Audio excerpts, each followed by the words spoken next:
అలాగా మనం కూడా రెడీ అవ్వాలి. దేనికి?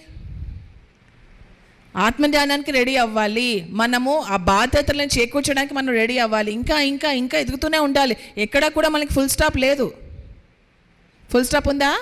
ఇంకా అయిపోయినా చాలు, నేను బుద్ధుడిని అయిపోయినా, నేను ఆత్మజ్ఞానం పొందేసిన, ఇంకా చాలులే. అన్నీ కామన్లే ఉన్నాయి కానీ ఫుల్ స్టాప్స్ లేవు. సో ఆ పిల్లవాళ్ళలాగా మన చేతిలో ఉన్నదానికి మనం విలువ ఇవ్వాలి, దాన్ని సరిగ్గా ఉపయోగించుకోవాలి.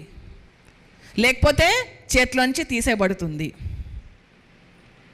మన చేతిలో ఉన్నదాన్ని, మన దగ్గర ఉన్నదాన్ని మనం సరిగ్గా ఉపయోగించుకోకపోతే మన నుంచి తీసివేయబడుతుంది. ఎవరి చేత? వాళ్ళ చేత.